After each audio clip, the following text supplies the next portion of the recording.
Bonsoir à tous et merci d'être venus pour notre conférence. Donc, c'est dans le cycle des mots de société, organisé par l'IFT Charité. Donc, nous sommes 7 étudiantes du département Info-Communication, métier du livre et du patrimoine. Et donc, nous sommes l'auteur de cette conférence. Mots de société, c'est un cycle de conférences qui propose 4 sur divers sujets de société. Donc on invite les auteurs, on se charge de la communication, on fait les affiches, les flyers. Et donc il sera possible d'échanger avec l'auteur tout à l'heure. Donc notre invitée de ce soir, Irène Zellinger, qui est l'auteur de l'ouvrage Non c'est non, petit manuel à l'usage des femmes qui en ont marre de se faire emmerder dans la rue sans rien dire. Donc dans son ouvrage, elle nous donne des conseils et des astuces pour se sortir des situations difficiles. Et c'est pas un manuel pour apprendre à se défendre, mais c'est bien un ouvrage qui permet de comprendre quelles sont les bonnes réactions et si on tombe nez à nez avec un agresseur. Donc, je vous souhaite une bonne soirée à tous et je vous laisse en compagnie d'Irène Zellinger.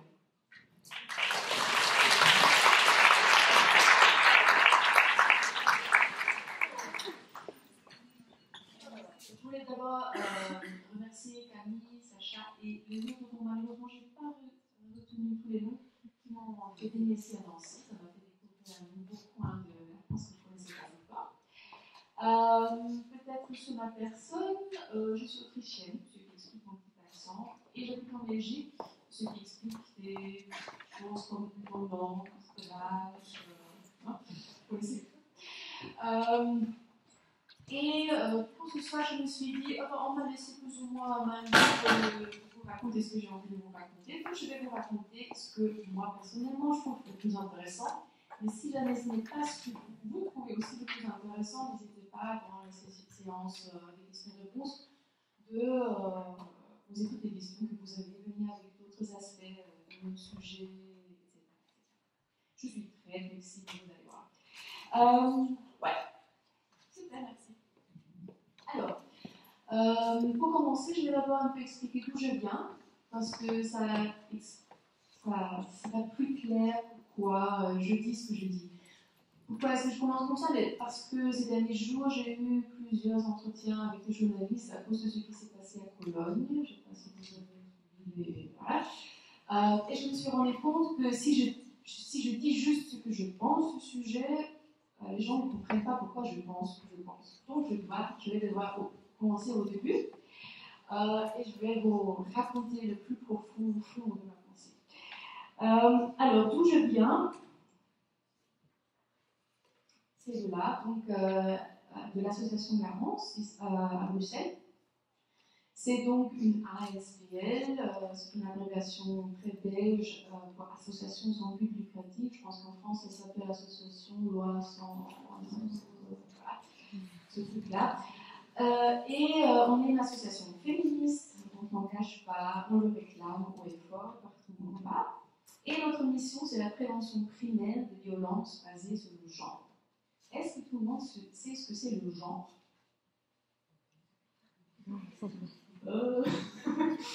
Alors, la version très courte de ce que c'est le genre, c'est nous sommes nés avec des différences biologiques, mâle, femelle, et chaque société, à différents moments de son histoire, fait avec ces différences biologiques des différences culturelles et sociales. Et ce n'est pas partout la même chose, ce que ça veut dire être une femme ou un homme. Aujourd'hui, ce n'est pas la même chose que ce que ça veut dire, nous l'était pour nos grands-mères et nos grands-pères. Ce que ça veut dire être une femme et un homme ici en France, ça ne veut pas dire la même chose que ça veut dire en Suède, au Mali ou au Venezuela. Et donc, c'est assez relatif ce que ça veut dire être une femme ou un homme. Et c'est ça dont on parle quand on parle de genre, du sexe social. Qu'est-ce que la société fait avec ces différences biologiques? Et dans le genre, il y a malheureusement aussi toujours des questions d'inégalité de pouvoir. Ça, c'est quelque chose qui va nous accompagner le reste de la soirée. Et donc, violence basée sur le genre, c'est des violences qui arrivent pas parce que quelqu'un nous attaque pour notre genre, ou parce qu'on ne lui plaît pas, ou ce genre de choses, mais parce qu'on est perçu comme une femme, perçu comme un homme. Et ce que nous, chez Garance, on intègre aussi dans les violences passées sur le genre, c'est pas uniquement les violences faites aux femmes et aux filles, mais aussi les violences basées sur la LGBTophobie, donc les violences contre les lesbiennes, les gays, les bisexuels, les transgenres, les intersexes, les queers, et je pense que j'oublie quelques lettres dans l'abréviation. Ce que c'est la prévention primaire, je vais en revenir et revenir plus tard. On existe depuis 15 ans, au moment où on a voulu fêter nos 15 ans, malheureusement la fête a dû être annulée à cause de l'état d'exception, sécurité, etc. Et en 15 ans, on a réussi à construire une équipe de 7 employés, plus une vingtaine de bénévoles, animatrices, formatrices, administratrices, etc. Il y a un côté classement. Et je ne dors pas. Ce qu'on fait chez Garance, c'est des formations d'autodéfense, forcément, parce que c'est un peu le sujet ce soir. Aussi des formations de défense verbale, mais on fait aussi tout un travail sur le sentiment d'insécurité dans l'espace public, sur l'aménagement urbain, parce qu'il faut que ça aussi, c'est des questions qui ont beaucoup à voir avec les questions de violence. Et à nos heures perdues, quand on a le temps, entre toutes les formations qu'on donne, alors on fait aussi des publications. Je vous ai apporté quelques exemples. Il n'y a pas que les livres, il y a aussi, on appelle ça chez nous des guides de sécurité. On a un général pour toutes les femmes, pour les belles, et puis on a un peu pour certains groupes spécifiques, il y a un qui est pour les femmes à partir de 55 ans, écrit par les femmes de cet âge-là pour les femmes de cet âge-là. Même chose pour les femmes issues de l'immigration, qui parlent moins bien le français, et donc ça c'est un outil pour des codes alpha, par exemple, d'alphabétisation de français dans l'étranger. Et on a aussi un guide pour les travailleuses de sexe et les femmes qui travaillent dans la prostitution. Vous pouvez télécharger tout ça sur notre site, c'est gratuit. Malheureusement, je n'avais pas une valise assez grande pour en apporter pour tout le monde. Et par rapport au sujet, chez Garance, on n'a pas encore une brochure spécifique, mais on a coopéré à celle-ci. C'est les femmes prévoyantes socialistes en Belgique qui ont édité ça. C'est petit guide illustré de respect dans la rue ou ailleurs, qui utilise d'un côté une conseil de sécurité et de l'autre côté les illustrations de projets crocodiles que vous connaissez peut-être. C'est un Tumblr, ou c'est toujours un Tumblr, de Thomas Mathieu qui a donc illustré les situations de harcèlement de rue que les femmes lui ont raconté. Très chouette. Voilà. Si ça vous intéresse après, vous pouvez venir voir ça. Et chaque année, on donne des formations à plusieurs centaines de femmes et de filles. Si on prend que les formations de plus de 6 heures, donc une journée de formation, c'est déjà 750. À mon avis, cette année-ci, ça va être beaucoup plus parce qu'on est plus nombreuses au niveau du personnel. Donc ça fait quand même déjà une sacrée différence. Alors, ce soir, en fait, je vais diviser ma présentation en 3 parties. Dans la première partie, je vais vous parler des violences faites aux femmes de manière plus générale. Qu'est-ce que c'est, à quoi ça ressemble, où est-ce que ça arrive, dans quel contexte, mais aussi, c'est quoi l'analyse féministe des violences faites aux femmes. Après ça, je vais plus vous parler des différentes formes de résistance, des luttes qu'il y a eu ou qu'il y a toujours contre ces violences faites aux femmes. On voit un peu d'où on vient et où on va aller. Et la troisième partie va être plus spécifique par rapport au harcèlement sexiste dans l'espace public. On va aussi parler de qu'est-ce qu'on peut faire avec tout ça. Alors, il y a évidemment beaucoup de différentes définitions de ce que c'est les violences faites aux femmes. Et moi, j'aime bien regarder un peu au-delà de mon assiette. Et donc, je pris une définition plus internationale, ça c'est vraiment difficile. C'est une définition de l'ONU qui vient de la déclaration pour l'élimination de toutes les formes de violence faites aux femmes, qui a été adoptée en 1993 par l'ONU et qui est la définition qui est la plus répercutée dans le monde des droits humains. Et donc, qu'est-ce qu'elle dit cette définition ? Les violences faites aux femmes, ça veut dire tous les actes de violence dirigés contre le sexe féminin et causant ou pouvant causer aux femmes du préjudice ou des souffrances physiques, sexuelles ou psychologiques, y compris la menace de tels actes, la contrainte ou la privation arbitraire de liberté, que ce soit dans la vie publique ou dans la vie privée. Alors peut-être, on entend ça la première fois, c'est très légalais comme ça, difficile à comprendre, mais peut-être vous voyez, c'est une définition très large, parce que c'est les violences faites aux femmes. Ça va bien au-delà des seuls coups, viols. On est aussi en plein dans les violences psychologiques, par exemple. Et assez révolutionnaire pour le monde des droits humains, c'est une définition qui dit que les violences faites aux femmes, c'est une violation des droits humains, pas seulement quand c'est l'État qui est violent envers les femmes, mais aussi quand c'est des personnes privées. Et donc là rentre toute la violence qu'on peut vivre dans le couple, dans la famille, dans le cercle d'amis. Alors, qu'est-ce qu'on sait sur les violences faites aux femmes? Depuis les années 80, il y a eu beaucoup d'enquêtes nationales qui nous ont permis d'établir des statistiques sur combien de femmes statistiquement vivent de la violence. Il y a deux mesures qu'on utilise en général pour ce genre d'enquête. D'un côté, la prévalence, ça veut dire le nombre de femmes touchées par un problème au cours de la vie. De l'autre côté, l'incidence, c'est le nombre de femmes touchées par un problème dans une période définie, dans ce cas-ci, 12 mois. Et donc ça, c'est une enquête européenne qui a été menée par l'Agence européenne des droits fondamentaux, qui permet de comparer la situation de violence faite aux femmes dans tous les pays membres de l'Union européenne. Il y a plus de 40 000 femmes qui ont été interviewées pour ça. Et donc je vous ai mis chaque fois la moyenne européenne et en parenthèse les statistiques en France. Est-ce qu'il y a quelque chose qui vous frappe?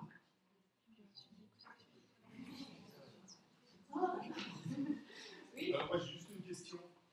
Est-ce que toutes ces exactions du coup sont commises uniquement par des hommes, ou est-ce que ça peut être de la violence faite aux femmes par d'autres femmes? Alors la grande majorité de ces violences-là sont faites par les hommes, mais ça existe des violences entre femmes, même si ça reste une minorité. D'accord. On a quelque chose qui peut préciser. Alors là, je vous renvoie vraiment à l'enquête, parce que pour chaque type de violence, c'est différent. Par exemple, les violences dans le couple, là, je pense qu'on est à plus de 95% d'hommes qui font ça. Quand on parle de harcèlement au travail, le pourcentage des hommes est un peu plus bas. Les violences... Ah oui, j'ai pas mis les violences physiques pendant l'enfance. Dans les violences physiques pendant l'enfance, les femmes jouent un rôle. En fait, ça, c'est la forme de violence où les femmes ont la proportion la plus grande, mais toujours en dessous de la moitié. Donc, toutes les formes de violence faites aux femmes, les hommes, c'est la majorité, et souvent la majorité écrasante. Autre chose qui vous frappe?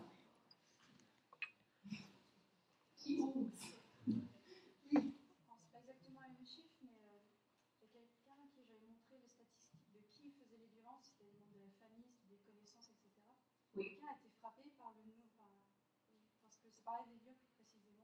C'était 50% des femmes violées, c'était par leur compagnon, mari, copain, etc. Et ça avait surpris quelqu'un dans l'entourage. Malheureusement, c'est plus élevé encore que ça. En France, c'est 89% des viols qui sont commis par des proches. Oui, ça dépend des pays. Personne ne voit que les chiffres en France pour chaque type de violence sont plus élevés que... Ouais. Alors, est-ce que la France est un pays particulièrement violent? Plus violent que, disons, la Bulgarie? Parce que la Bulgarie, dans cette enquête, elle a des chiffres très bas.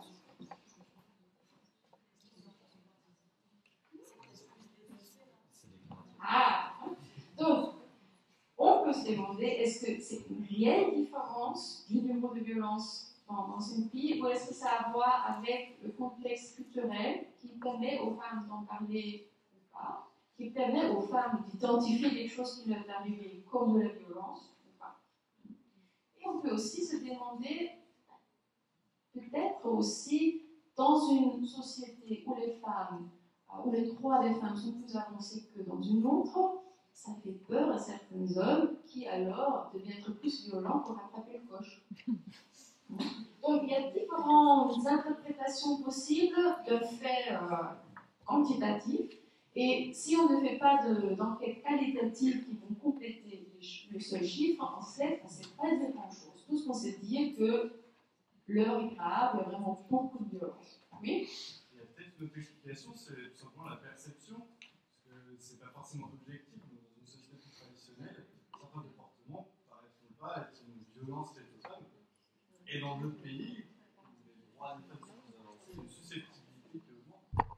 Sauf qu'en général, si on fait une bonne enquête sur les violences, on ne pose pas la question est-ce que vous avez déjà été victime de violences sexuelles, mais on pose plutôt la question est-ce que quelqu'un vous a déjà fait ceci, déjà fait cela ou cela, sans mettre le mot violence ou viol ou ce genre de choses. Parce que c'est clair qu'il y a tout un tas de personnes qui ne vont pas pouvoir identifier ce qu'ils ont vécu comme tel ou tel terme. Donc, c'est des descriptions de comportement et pas des termes techniques. Voilà, mais donc, autre chose qui est frappant aussi dans ce tableau, que la forme de violence faite aux femmes la plus fréquente, c'est le harcèlement sexuel. Donc, pas les violences dans le couple, ce qu'on entend beaucoup, mais le harcèlement sexuel. Alors, c'est aussi des violences faites aux femmes. Là, je ramène plein de données de plein de différentes études quantitatives et qualitatives un peu du monde entier. Alors, on a déjà entendu, la plupart des auteurs, c'est des hommes, et c'est des hommes que la victime connaît. Donc, cette idée caricaturale qu'un viol, ça se passe dans une ruelle sombre, un total inconnu qui, à l'improviste, va me sauter dessus. Oui, ça existe, mais c'est une très petite minorité. Tout à l'heure, j'ai dit 89% des viols en France sont commis, malheureusement, par des personnes bien connues par la victime, et ça se passe la plupart du temps à l'intérieur, soit chez moi, soit chez l'auteur. Ce qu'on peut aussi voir quand on compare différentes formes de violence, c'est que les femmes, comparées aux hommes, hormis l'homicide, où les hommes gagnent, vivent des violences beaucoup plus graves, et c'est de plus longue durée que les hommes. Les violences sont plus souvent répétitives chez nous que chez les hommes. On voit aussi que les violences faites aux femmes ne sont pas limitées à certaines couches sociales, à certaines cultures, etc. Ça arrive partout. Il n'y a pas un groupe de la population qui serait à l'abri de ça. Quand on regarde un peu, mais c'est quoi qui est particulièrement dangereux pour les femmes? C'est pas sortir en mini-jupe le soir, c'est d'avoir beaucoup d'autonomie. Donc on voit par exemple que les chiffres d'agression sont beaucoup plus élevés chez les femmes qui ont un diplôme universitaire, qui ont un travail, qui ont une position de cadre, etc. C'est pas pour vous faire peur, hein, vous pouvez finir vos études tranquillement. Et on voit aussi comme un facteur de risque la cohabitation avec un partenaire ou une partenaire. Mais quand vous pensez un peu au conseil de sécurité traditionnel qu'on donne aux femmes, de ne pas sortir seule, de ne pas faire ceci, de ne pas faire cela, ne pas aller cohabiter, ne figure pas sur la liste. Donc visiblement, il y a un certain écart entre les représentations qu'on a dans la société de ce que c'est les violences faites aux femmes, ce qui est dangereux pour les femmes, et la réalité. Très important aussi, l'écrasante majorité des victimes ne portent jamais plainte de ce qui leur arrive. Donc par exemple, pour le viol, on estime qu'il y a seulement 10% des femmes qui ont vécu un viol qui vont porter plainte, et en plus, des plaintes qui sont déposées à la police, moins de 10% finissent en une condamnation. Donc ça veut dire qu'en tant que violeur, on ne risque vraiment pas grand-chose. De nouveau, ce n'est pas pour vous encourager, mais pour montrer qu'il y a un problème. Alors, dans la pensée féministe, sur les violences faites aux femmes, il y a plusieurs concepts concept que je trouve assez important, que je tiens vraiment à cœur, c'est celui du continuum, parce qu'il explique plus de problèmes qu'on peut vivre en tant que femme par rapport à ces violences. C'est un terme qui a été développé par Esquel dans un livre classique qui n'est toujours pas traduit, donc si vous allez travailler après dans l'édition, pensez peut-être un peu à traduire les classiques féministes le français. Qu'est-ce qu'il dit? Il part du constat que toute définition bien limitée, que ce soit maintenant une définition légale ou une définition comme elle est opérée dans une étude scientifique ou dans la Déclaration pour l'élimination des violences faites aux femmes, toutes ces délimitations bien claires de ce que c'est de la violence, de ce qui n'est pas de la violence, ça ne correspond pas à l'expérience que les femmes ont de ce phénomène-là. Pour les femmes, c'est beaucoup plus difficile de mettre comme ça une limite claire. Et elle propose donc pour parler de ce problème et pour pouvoir réfléchir sur ce problème, le terme de continuum. Donc les violences s'organisent dans un continuum. D'un côté, parce que tous ces différents incidents de violence ont quelque chose en commun. Comme un fil rouge qui traverse toutes ces situations, que ce soit de harcèlement au travail, que ce soit le mec qui me tripote dans le bus, que ce soit mon partenaire qui me frappe, que ce soit je suis élue et je me fais insulter à l'Assemblée, etc. Toutes ces formes de violence ont un fil rouge qui les lie entre elles. N'importe quelle forme ça prend, n'importe quel contexte où ça a lieu. Et ça, c'est le contrôle social des femmes. Ce n'est pas forcément toujours l'intention lucide de l'auteur. Oh, maintenant je vais être un peu agressif pour contrôler cette femme. Mais c'est le résultat. Au niveau sociétal, le fait qu'il y a, comme on a vu tout à l'heure dans les chiffres, un tel niveau de violence faite aux femmes, fait que les femmes sont plus facilement contrôlables parce qu'elles pensent qu'elles doivent se mettre sous la protection de l'homme pour être en sécurité par rapport aux violences. Autre aspect de ce terme continuum, c'est que ces différentes situations d'agression, de violence n'ont pas des limites très claires, vont un peu l'une dans l'autre. Donc, il y a le mec qui me tripote dans le bus, puis j'arrive au bureau et il y a mon chef qui m'engueule, et quand j'arrive à la maison, il y a encore mon partenaire qui, lui aussi, m'humilie. Et donc, pour les femmes, c'est pas facile de voir ces différences-là. Et justement, le harcèlement sexiste dans l'espace public, ça c'est un exemple type. Parce que où est-ce qu'on met la limite? Où est-ce que le harcèlement commence exactement? Pas facile à dire, parce que c'est flou. Très important, le continuum, c'est pas une idée de gradation de violence, des moins sérieuses, des plus sérieuses, mais c'est plutôt ces deux aspects-là dont je vous ai parlé. Autre concept central, c'est l'intersectionnalité. L'analyse intersectionnelle. Ça, c'est un concept qui a été développé par une avocate afro-américaine, Kimberly Crenshaw. Le premier article qu'elle a écrit où elle a proposé ce projet, ce terme-là, c'était par rapport à la discrimination au travail. Et déjà, le deuxième article qu'elle a écrit, c'est celui-là. Là, ça parle des violences faites aux femmes. Et ce qu'elle constate, c'est que d'un côté, le mouvement antiraciste n'a jamais tenu compte des violences faites aux femmes de couleur, et de l'autre côté, le mouvement féministe n'a jamais non plus tenu compte des violences spécifiques que peuvent vivre les femmes en couleur. Donc, les femmes en couleur les femmes de couleur se trouvent un peu entre toutes les chaises, parce qu'en fait, elles se trouvent un croisement de deux systèmes d'oppression, le sexisme et le racisme. Et à ce croisement, elles peuvent vivre des situations très spécifiques qu'elles ne partagent ni avec les hommes noirs ni avec les femmes blanches, d'où la problème qui ne sont pas retenus dans les deux mouvements dont j'ai parlé.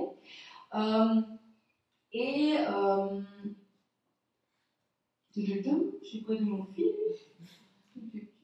Oui. Et ce n'est pas juste une petite discrimination, donc on fait une addition des discriminations, mais ça donne quelque chose de tout à fait nouveau. Peut-être on peut plutôt s'imaginer ça comme une multiplication ou une fonction mathématique, mais de discrimination, quelque chose qui change vraiment fondamentalement ce qu'elles vivent et ça le rend moins comparable à ce que vivent leurs consoeurs blanches et leurs confrères noirs. Et donc, la solution serait de défendre ce qu'on appelle une politique de localisation sociale. Donc, où est-ce que je me trouve dans ces intersections de discrimination? Et là, on a parlé de racisme, de sexisme, mais ça peut aussi être la lesbophobie, la transphobie, ça peut aussi être le validisme, le classisme, le plusotonisme, les phobies.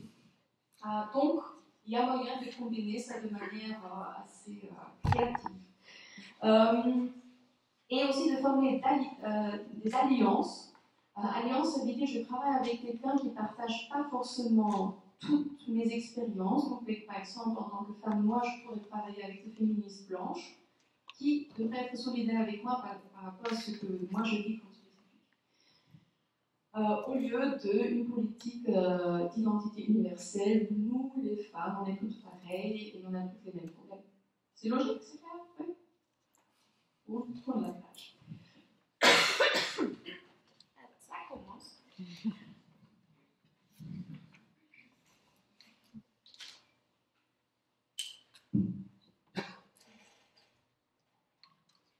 Moi, j'aime bien aller un peu remonter dans l'histoire, parce que si on sait d'où on vient, tout ce qu'on a déjà derrière le dos, ce quoi on se base, c'est plus facile de savoir où aller par la suite. Et donc, le féminisme est un mouvement social assez âgé. Ça a commencé, il y a certaines racines déjà au XVIIIe siècle, ça a vraiment commencé au XIXe siècle. Et le débat sur les violences faites aux femmes a commencé à peu près en 1870. Je vous ai mis quelques photos pour illustrer. Donc, la photo à gauche en haut, c'est une manif qui a eu lieu en tout de 1900 à Londres. Et qu'on sait bien ce qu'il y a sur Consolant. Salaire égal pour travail égal. C'est quelque part une revendication qu'on a toujours pas, parce que c'est toujours pas acquis. Puis je vous ai mis deux photos de deux féministes que je vais citer tout à l'heure. À gauche, c'est Elizabeth Cady Stanton et à droite, c'est Susan B. Anthony, deux suffragistes très importants US-américaines. En dessous à gauche, on voit une scène de nourrissage forcé dans une prison anglaise d'une suffragiste qui fait la grève de la faim. Peut-être que quelqu'un a vu le film Suffragiste qui est dans le cinéma, que bon, je conseille, il est vraiment super. Et donc, la résistance à la résistance, si on veut. L'image suivante, c'est l'illustration d'une petite brochure, d'un pamphlet du mouvement de la temperance. Temperance, ça vous dit quelque chose? Le mouvement de la temperance, c'est surtout dans les pays anglophones, un assez important mouvement de réforme sociale autour de 1900 qui réclamait la prohibition de l'alcool, des drogues, des jeux, etc. Et il y avait de très forts liens entre le mouvement suffragiste et le mouvement de la temperance. Et là, cette illustration montre une idée que les féministes de l'époque avaient par rapport aux violences faites aux femmes, c'est-à-dire que si un mari est violent avec sa femme, c'est parce qu'il est sourd. Le coupable, c'est l'alcool. Et puis, à droite, ça c'est ma suffragiste préférée, personnellement, c'est Edith Garrett, c'est une anglaise, et selon ce que j'ai trouvé comme information, c'est la toute première formatrice d'autodéfense féministe du monde. Elle a commencé en 1905. Et là, elle fait une petite démonstration de clé jiu-jitsu. Ce n'est pas un vrai policier, c'est un acteur qui s'est habillé en policier. Mais donc, il y avait quand même des combats assez physiques, et aussi malheureusement une répression assez physique dans pas mal de manifs suffragistes en Angleterre.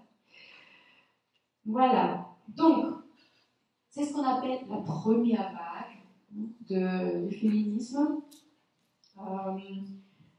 Et les grands sujets de cette première vague, c'est l'accès des femmes à l'éducation, à l'emploi et au vote. Les femmes pensent que si elles ont ça, elles peuvent résoudre tous les autres problèmes. Les violences faites aux femmes sont déjà thématisées, problématisées à partir de 1870. Donc, les deux féministes que je vous ai montrées là tout à l'heure, il y a Susan B. Anthony qui dit à la conférence de Seneca Falls, qui est le événement fondateur du féminisme américain, US américain, de mémoire, je ne sais pas vous le dire, mais c'est la femme doit apprendre à se défendre pour être indépendante. Et celle de gauche, Elizabeth Cady Stanton, elle écrit dans un article dans la même année 1871, une femme qui rencontre son protecteur naturel, entre guillemets, doit soit avoir un pistolet ou un grand chien. Donc, déjà à ce moment-là, il y a d'un côté, il y a un problème avec les violences, mais aussi de l'autre côté, les femmes peuvent faire quelque chose contre. Il y a différents champs de violences faites aux femmes qui sont thématisés. Il y a évidemment les violences politiques, comme la répression contre les manifestations, les militantes, etc. On parle aussi de la violence conjugale, notamment en lien avec les ravages de l'alcool. Quelque chose qui nous ramène à notre sujet du harcèlement sexiste dans l'espace public. Il y a aussi déjà des campagnes contre le harcèlement sexiste dans l'espace public, même s'ils ne s'appelaient pas encore comme ça à ce moment-là.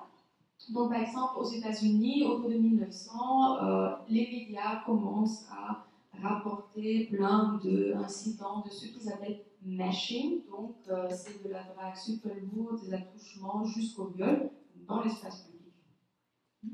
Les coupables à l'époque identifiés, c'était les immigrants irlandais. Voilà. Et encore un autre sujet, c'est la prostitution forcée. Donc il y a toute une panique morale par rapport à la traite des blanches, surtout en Angleterre par exemple. Mais ce n'est pas très clair, est-ce que vraiment c'était un problème objectif ou est-ce que c'était des légendes urbaines qui circulaient et qui provoquaient des paniques. En tout cas, les modèles d'explication que les féministes apportent par rapport à pourquoi est-ce qu'il y a des violences faites aux femmes, c'est qu'il y a des violences faites aux femmes parce que les femmes n'ont pas le droit de vote, elles ne peuvent pas faire les lois qui sont censées nous protéger, elles ne peuvent pas servir de juge, elles ne peuvent pas servir de juré, et donc tout est contre elles. Le moment qu'elles ont le droit de vote, qu'elles peuvent participer à faire des lois et être juges, etc., problème résolu, les hommes n'oseraient plus les agresser.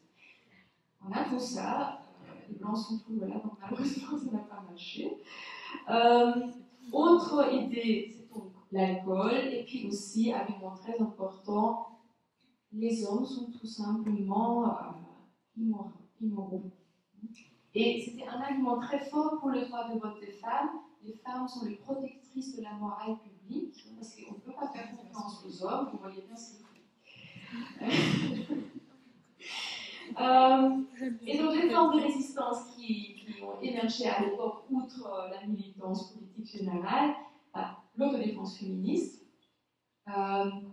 comme il y a sans doute beaucoup d'étudiants de l'édition, le premier livre de défense écrit par une femme est sorti en 1906 en Angleterre par une Madame Watts.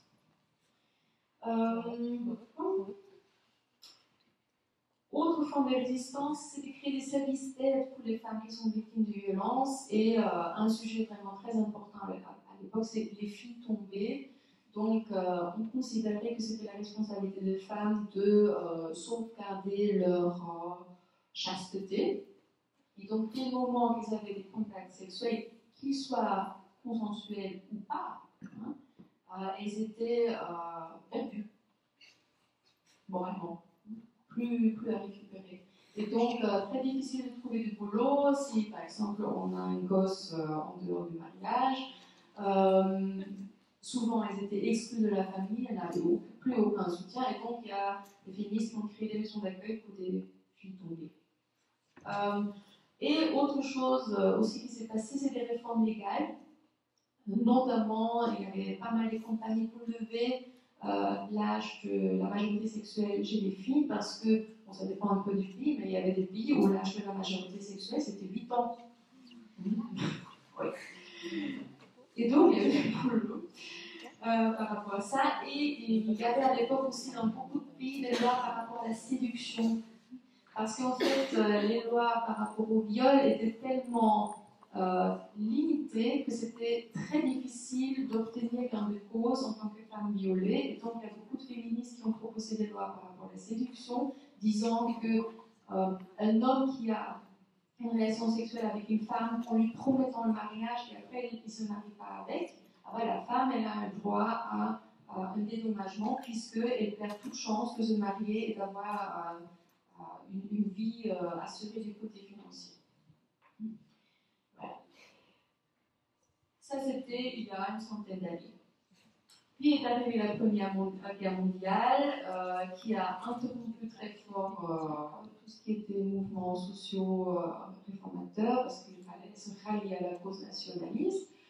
Dans l'entre-deux-guerres, il y avait des petites mouvances ici ou là, mais qui n'ont rien trouvé par rapport aux violences. Deuxième Guerre mondiale, rebelote, tout était cassé. Et on a dû attendre jusqu'aux années 60 pour la deuxième vague féministe. Donc là, ça se passe de manière très différente de la première vague, souvent aussi parce que à ce moment-là, comme il n'y a pas d'histoire qui a été écrite, à ce moment-là, sur la première vague, on ne sait rien, on ne sait même pas qu'elle a existé. Donc, ce que je vous ai mis comme petite illustration, la photo en haut à gauche, ça c'est un groupe de conscientisation. Vous voyez ce que je veux dire.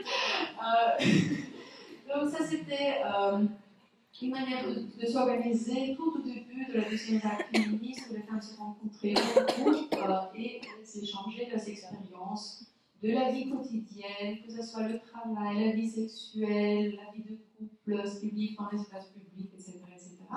Et ça leur a permis de se rendre compte, tiens, ça n'arrive pas qu'à moi, toi aussi tu as vécu ça. Bizarre. Et donc, ce partage d'expérience a permis de mettre le doigt sur tout un tas de différents sujets, et c'est de cette manière-là que les violences faites aux femmes sont devenues un des sujets centraux de la deuxième vague féministe. Donc ça, on voit à droite, grande manif, violence faites aux femmes tout grand, donc c'est vraiment un sujet très important, contrairement à la première vague féministe, où c'est un sujet secondaire qui sera résolu une fois qu'on a l'éducation, l'emploi et le droit de vote. Il y a aussi différentes formes de résistance. Je vous ai mis quelques symboles. À gauche, en bas, c'est un logo d'une ligne d'écoute SOS Viol en Allemagne. Donc ça, dans les années 70, il y en avait dans pratiquement toutes les villes. C'est des lignes d'écoute tenues par des bénévoles, où l'idée c'est nous les femmes nous savons le mieux ce qu'il faut aux femmes qui ont vécu un viol, donc on va les écouter, on va les soutenir, on va les aider à surmonter ça. Au milieu c'est assez peu connu, mais en fait dans les années un peu sauvages 70-80, quand il y avait plein de groupuscules d'action directe, il y avait aussi des groupes terroristes, si on veut appeler ça comme ça, féministes, entre autres la Rote Zone en Allemagne, qui a donc fait des actes de sabotage avec chaque fois des raisons féministes à l'appui. Et évidemment, autodéfense féministe, ça on voit à droite, ça c'est une affiche des années 80, et le texte en français c'est « Désarmez les violeurs, perdez votre peur, organisez l'autodéfense ». Alors, qu'est-ce qui est différent? Donc, les violences sont un champ central d'analyse de lutte féministe. Ce qui est différent aussi, c'est qu'il y a de nouvelles formes de soutien qui sont développées. J'ai essayé de faire un peu une historique. Donc, première ligne d'écoute SOS Viol 1971, en France, aux États-Unis. Premier refuge pour femmes battues 1971. Je pense en France c'était 78, 76, on s'est souvenu, quelques années après. Et je n'ai pas trouvé un moment clé où ça a commencé avec les cours d'autodéfense féministe, mais ça doit avoir été aussi dans ces eaux-là, peut-être même un peu avant. Et en parallèle avec tous ces projets, d'aide, de soutien, etc. Et il y a aussi toute une mobilisation politique à niveau international. Et là, on va tout de suite voir ce que ça a donné. Donc ça, c'est juste quelques dates clés. Il y a eu beaucoup plus que ça, mais juste pour vous donner une idée.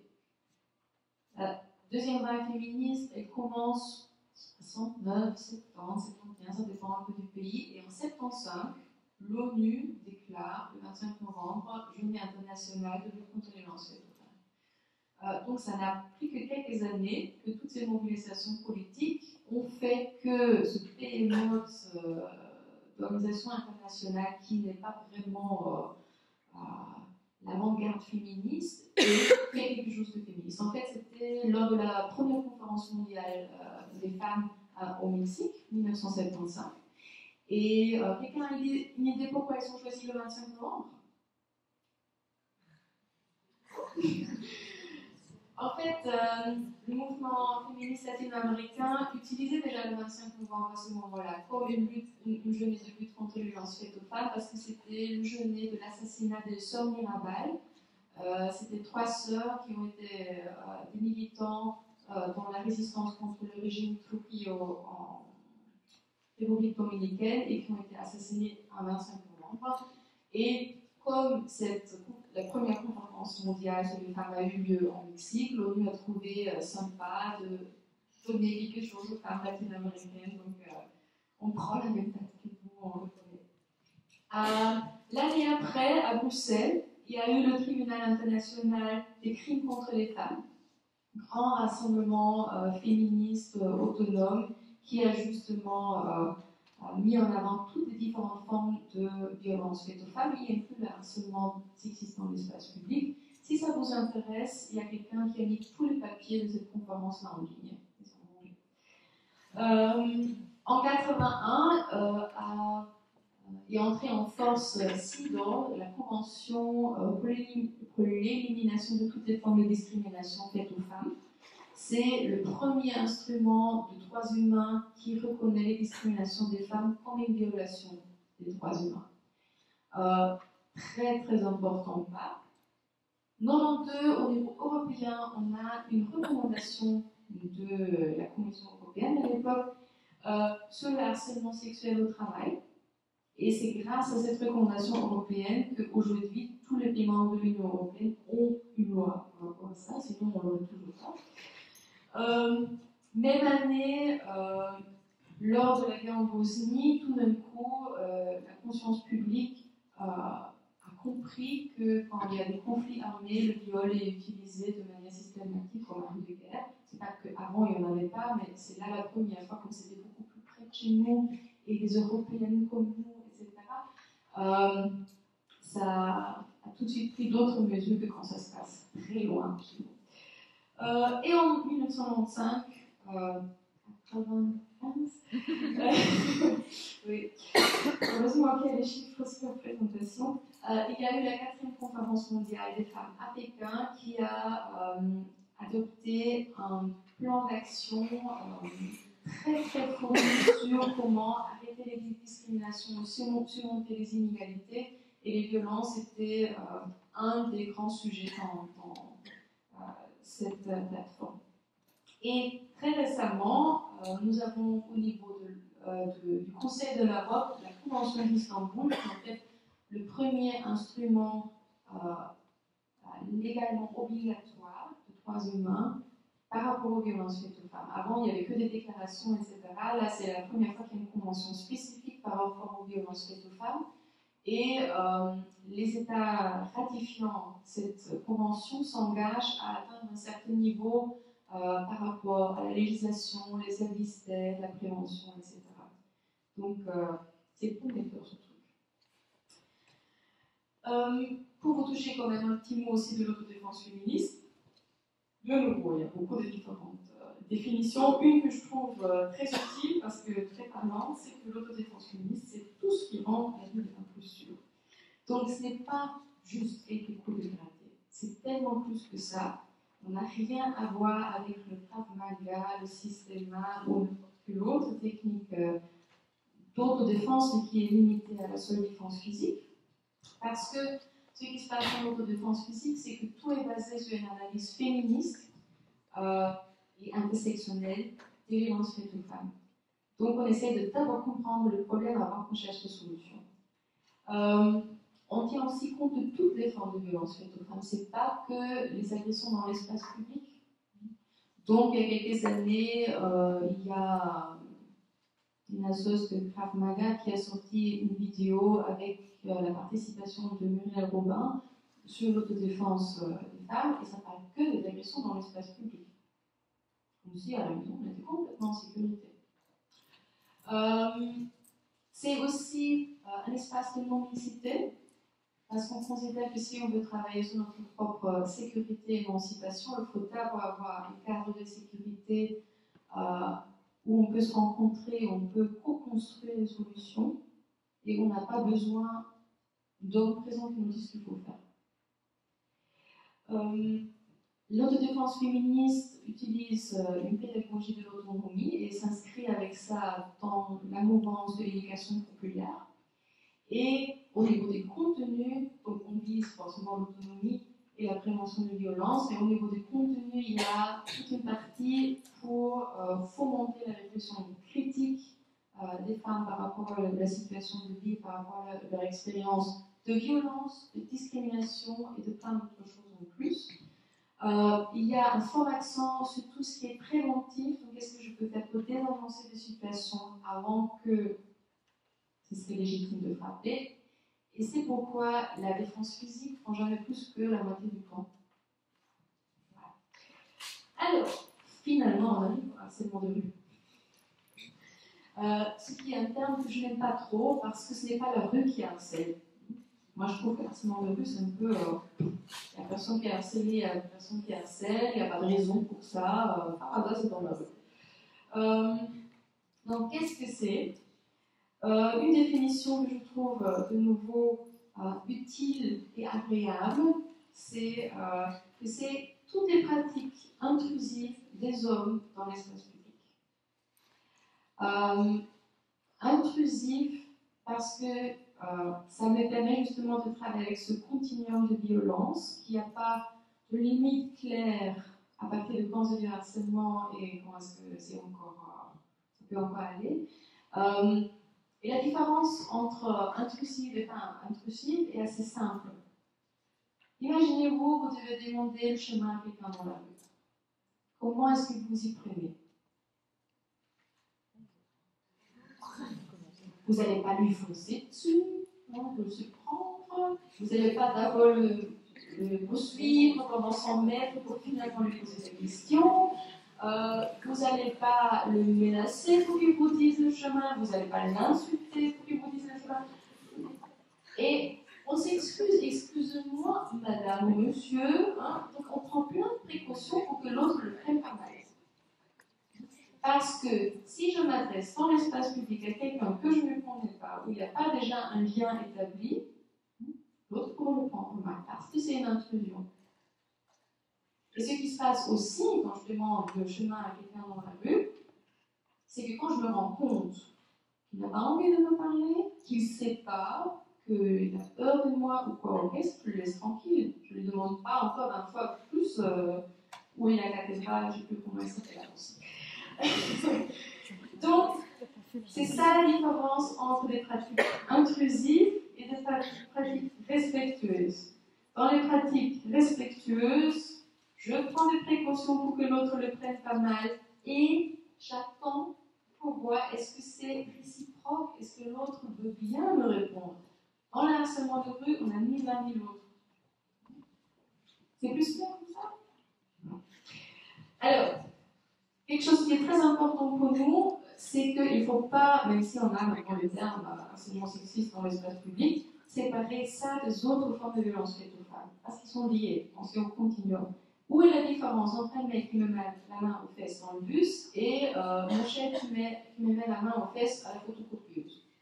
Moi, je ne vois pas beaucoup de différence. Autant l'un, ça fait du harcèlement de travail, et l'autre, du harcèlement sexiste dans l'espace public. Alors, pour comprendre pourquoi les hommes font ça, il faut voir les dichotomies. Dichotomie, c'est deux concepts opposés qui s'excluent. Et donc, il y a deux dichotomies qui sont importantes par rapport à ça. Il y a d'abord la dichotomie entre espace public et espace privé. L'espace privé qui est plutôt compris comme l'habitat naturel des femmes et l'espace public qui est plutôt compris comme l'habitat naturel des hommes.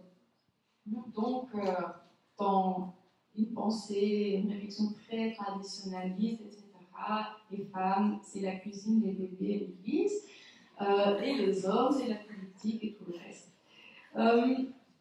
Donc, c'est cette dichotomie-là qui rentre en jeu parce que c'est cette dichotomie-là qu'une femme qui est visible dans l'espace public, qui est présente dans l'espace public, est considérée comme disponible. Disponible pour qu'on lui parle, pour qu'on la drague, pour qu'on la harcèle. D'autres dichotomies qui rentrent en jeu, c'est celle entre les bonnes femmes et les mauvaises femmes.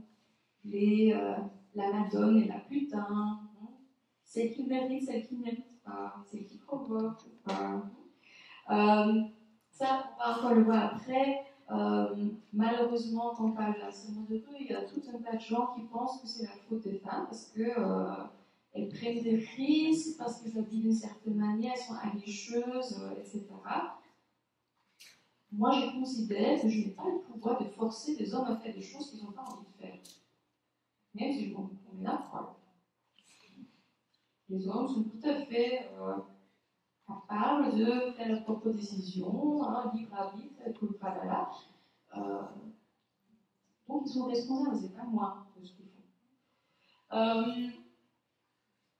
Ces pratiques intrusives sont donc un rappel permanent aux femmes de leur statut en tant qu'objet. Objet de désir, objet de séduction, objet d'humiliation, objet d'évaluation. Est-ce que je suis assez belle ou pas? Donc, ça vit beaucoup. Un aspect assez important de cette féminité stéréotypée est qu'une femme doit définir sa valeur par son apparence, par l'attirance qu'elle a pour d'autres. Et quand on regarde les conséquences de harcèlement sexiste dans l'espace public, c'est que ça accroît donc le sentiment d'insécurité des femmes dans les espaces publics. Et par conséquence, elles vont mettre en place ces stratégies d'évitement. Ne pas sortir du tout, ne pas sortir seule, ne pas sortir à tel endroit, à telle heure, de telle manière. Et ça arrive jusqu'à une micro-gestion de notre apparence, de notre langage non verbal, qui est-ce qu'on peut regarder ou pas, comment est-ce qu'on parle aux gens, les moyens de transport qu'on utilise, les trajets. Donc parfois on s'imagine déjà des jours en avance. Si je veux aller à telle fête, alors je dois y aller avec telle copine parce qu'elle a une voiture et donc elle peut me déposer là et alors je peux rentrer à pied sans devoir traverser. Voilà, ça c'est ce que je veux dire avec micro-gestion. Et donc c'est un poids. C'est un poids ça. Ça nous coûte de l'énergie tout le temps. Et c'est quelque chose que les hommes ne font pas ou beaucoup moins. Le harcèlement sexiste dans l'espace public, comme toutes les autres formes de violences faites aux femmes, mais aussi comme des violences racistes, homophobes, validistes, etc., sont des violences basées sur l'inégalité de pouvoir. Et ça explique un peu pourquoi on peut avoir du mal à faire quelque chose comme ça. Parce que tout d'abord, il peut y avoir une réelle inégalité, dans notre cas, c'est l'inégalité femmes-hommes, et parce que je me trouve en tant que victime dans la position désavantagée, ça réduit mes possibilités de résister. Ça existe, les agressions dans l'autre sens, une inégalité de pouvoir, ça bat le haut, mais c'est beaucoup plus rare parce que c'est plus dur à faire. On prend beaucoup plus de risques si on est déjà dans la position désavantagée, ça bat le haut que quand on fait ça dans l'autre sens. Autre problème, c'est que des gens qui sont agressifs dans des situations de violence basées sur des inégalités de pouvoir le font souvent se base de préjugés, se base de stéréotypes. Et c'est dans la nature des préjugés, c'est que celui qui en a ou celle qui en a n'est pas au courant que c'est un préjugé, il pense que c'est la réalité. et quand il pense que c'est la réalité, il ne voit pas le problème. Mais moi, je ne suis pas agressif. C'est tout à fait normal ce que j'ai fait. Et ce truc de ne pas voir le problème et de ne pas se sentir coupable ou responsable va jusqu'au renversement de la culpabilité sur la victime. Alors, dans les sciences sociales, les premiers qui ont décrit ce genre de phénomène, c'était les historiens qui ont analysé la Shoah et qui ont établi, point par point, comment les internationales socialistes ont d'abord établi tout un argumentaire pourquoi les Juifs étaient dangereux, pour qu'après, il y avait une bonne raison de les agresser.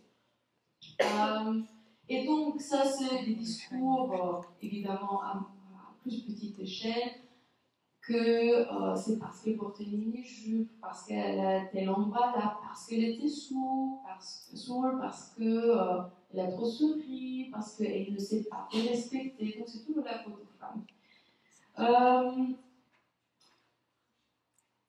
Aussi, où suis-je? Oui.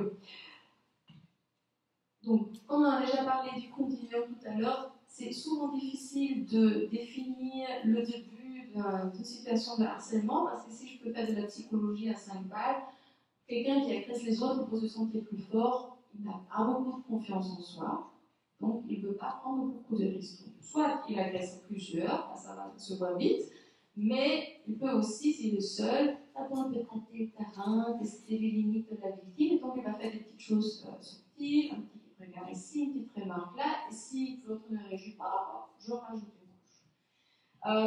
Et donc, ça fait souvent qu'on attend, parce qu'on n'est pas sûr, ce qu'il fait là maintenant, est-ce qu'il fait ça exprès, est-ce que moi je me fais des idées, et quand on a la preuve que réellement il fait exprès et que ce n'est pas un hasard, c'est déjà assez tard pour encore réagir avec beaucoup d'efficacité. Autre problème avec toutes ces violences dans un contexte d'inégalité de pouvoir, c'est que cette inégalité de pouvoir ne se passe pas uniquement entre auteurs et victimes, mais aussi au niveau de toute la société, au niveau de l'entourage, et donc souvent ce type de violence n'est pas pris au sérieux. Mais pas de nous. C'est un compliment. Et donc, comme les autres ne le prennent pas au sérieux, quand moi je réagis, on va me voir comme une tarée, une hystérique, une agressive, etc. Donc, de nouveau, c'est de ma faute. Et finalement, ce type de violence est souvent un tabou, de ne pas en entendre parler. Mais ne nous passe pas les oreilles avec des histoires de harcèlement tout le temps. Donc, vraiment difficile dans ce genre de situation-là, en tant que victime, de sortir de mon isolement, de trouver du soutien pour mieux en sortir. Alors, qu'est-ce qu'on peut faire? Là, je vais un peu vous parler des différents types de prévention. Alors, si on s'imagine le problème comme une fuite d'eau. Donc, il y a un merveilleux tuyau d'eau, il y a un trou dedans et ça sort. Ou peut-être qu'il y a l'inondation aussi, il y a beaucoup qui sort. Alors, qu'est-ce qu'on peut faire par rapport à ça? La réaction typique dans nos sociétés actuelles, c'est qu'on essaie de réparer le tuyau. Donc, on appelle le plombier, si on a de la chance, il vient dans la journée.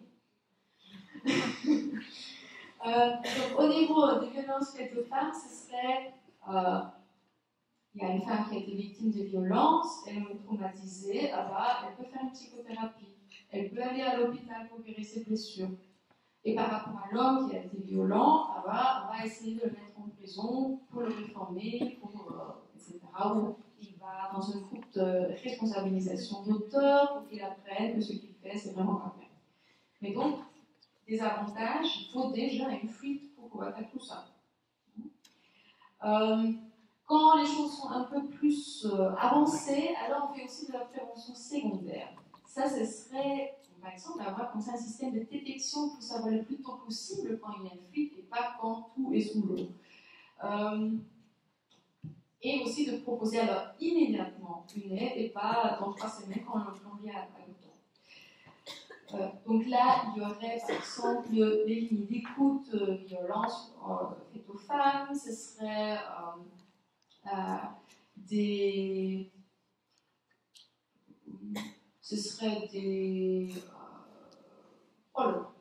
j'ai pas l'idée là maintenant, ça commence à être un peu tard pour moi.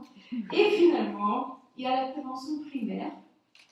Oui, je me rappelle, la prévention secondaire, ce serait par exemple aussi dans les hôpitaux, systématiquement, quand il y a une femme avec des blessures qui arrive dans les urgences, de lui poser la question, est-ce que vous avez vécu de la violence? Pour pouvoir déterminer, identifier des femmes qui auraient besoin d'aide, et puis on leur propose de l'aide tout de suite.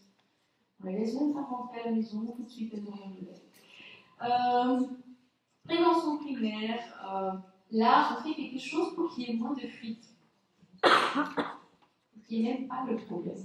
Et donc, vous voyez tout de suite l'avantage de la prévention primaire. Si je fais ça bien, je n'ai pas besoin des deux autres, parce qu'il y aura plus de fuite.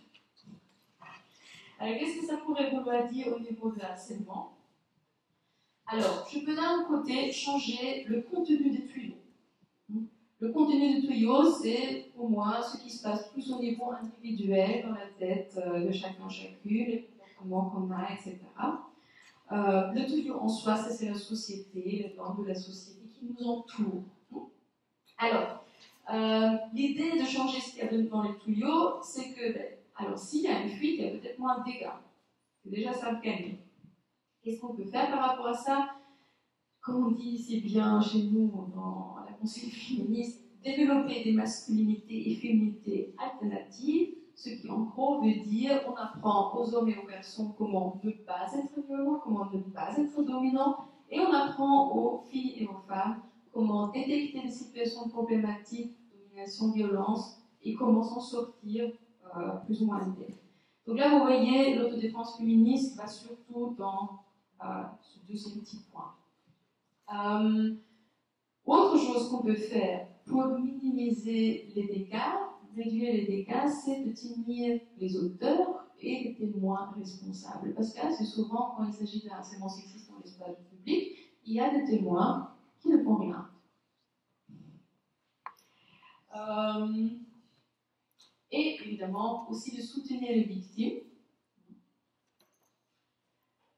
pour que les dégâts en cas de fuite soient minimisés. Autre chose qu'on peut faire, ça c'est de rendre les tuyaux plus résistants. Donc ça c'est plus l'approche globale, sociétale, pour qu'il y ait moins de fuite.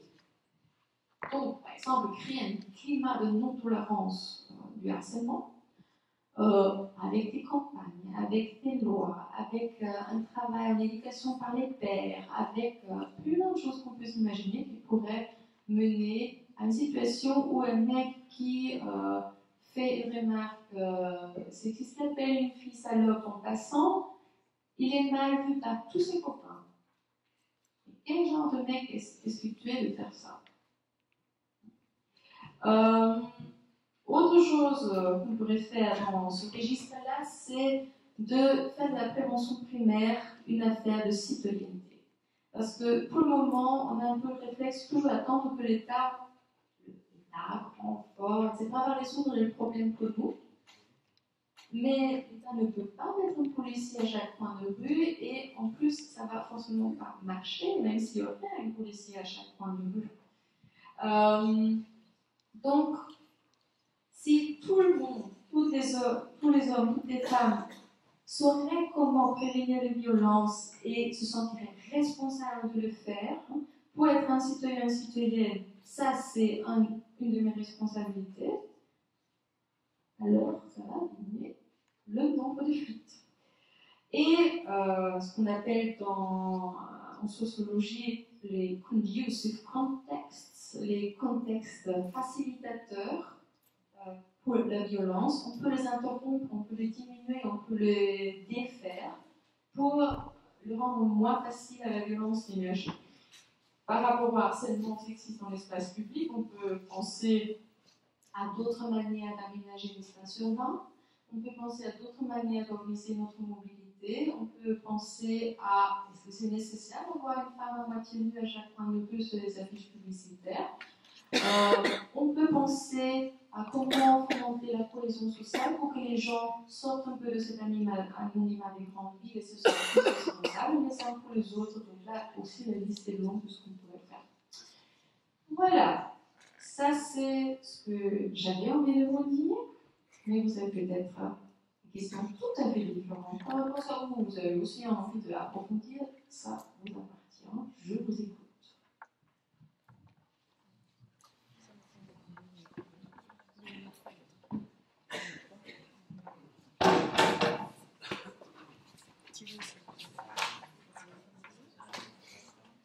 Le micro il marche pas. Tu m'as les deux. Ouais. Mais du coup, on va juste, parce que le deuxième micro ne marche pas apparemment, donc si vous pouvez parler très fort, merci. J'aurais aimé vous entendre sur le jugement de Colonne.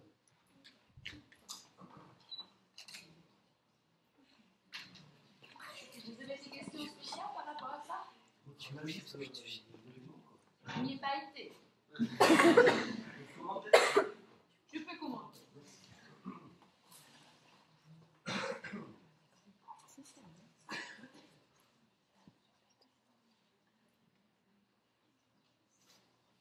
Lorsque vous avez parlé de développer des masculinités alternatives pour prévenir les violences faites aux femmes, j'aurais aimé savoir si vous connaissez des dispositifs qui existent déjà.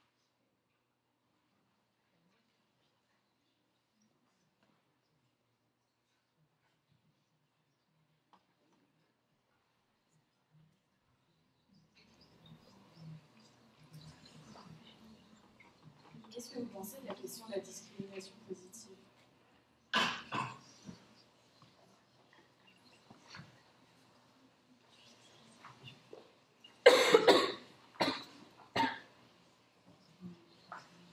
On commence par là?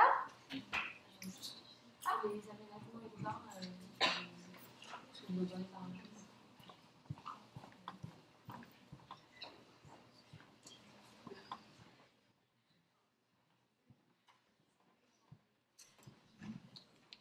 Ok. Alors, Cologne, c'est inévitable à ce moment. Quand j'ai dit je n'y ai pas été, et en fait, c'est assez difficile de savoir quoi exactement s'est passé. Ils n'ont toujours pas fini d'analyser la situation. Hier, j'ai parlé avec une journaliste allemande qui a fait pas mal de recherches là-dessus, et elle aussi dit oui, il y a des rumeurs que c'était réfugiés, mais on ne sait rien en fait. Elle m'a raconté qu'un de ses collègues avait parlé avec des jeunes qui étaient là aussi, mais qui ont pris la fuite parce qu'ils avaient trop peur, parce que les mecs qui étaient agressifs comme ça ne l'étaient pas que contre les femmes, aussi contre les hommes. Et que eux, ils avaient plutôt l'impression qu'il y en avait certains qui parlaient un arabe marocain et pas du tout syrien. Voilà. Il y a certains indices qui pointent dans la direction que ici le harcèlement sexuel et les agressions sexuelles ont été instrumentalisés pour faciliter le vol. Voilà, mais comme je dis, on ne sait pas encore quoi exactement s'est passé. Donc j'ai vraiment du mal à analyser. Ce que je peux analyser, c'est les réactions. Et les réactions des tripes. Qu'on peut constater en Allemagne et ailleurs. Par exemple, en Belgique, on a un ministre de l'intégration qui a tout de suite proposé d'enseigner aux réfugiés comment respecter la femme. On a un gouvernement de droite, hein, ça se sent. Donc, moi je vois trois grandes réactions que je trouve vraiment problématiques. La première réaction, c'est de prendre un événement isolé, ce qui s'est passé à Cologne, comme représentatif pour tout un tas d'autres choses, c'est-à-dire tout le harcèlement sexiste dans l'espace public, et d'arriver à la conclusion que c'est les réfugiés qui font ça, ou c'est les musulmans qui font ça. Le harcèlement sexiste dans l'espace public existe dans plein de différents contextes culturels et sociaux. On ne peut pas limiter ça à une seule culture, à une seule religion. Et c'est quelque chose qu'on aime bien faire quand il y a un problème, dire que c'est la faute aux autres, ceux qui ne font pas vraiment partie de nous avec un grand N. Je vous rappelle cette histoire avec les immigrés irlandais, il y a 5 ans. C'était à ce moment-là le groupe de la population immigrée le plus récent, et donc moi avec une lobby qui aurait pu les défendre, et donc ils ont été pris comme bouc émissaire, c'était facile. Avant eux, c'était les Afro-Américains. Avant eux, c'était les Amérindiens et les vagabonds qu'on accusait d'être des violeurs. Donc, on rejette ça toujours sur les autres. Et le problème avec ça, c'est que si on vise toujours l'autre qui fait ça, on ne voit plus les violences dans notre propre culture. On rend invisible les violences commises par les hommes blancs. Deuxième discours par rapport à Pologne, c'est, et ça c'est un peu le problème de la gauche, je dirais, ou d'une certaine partie de la gauche.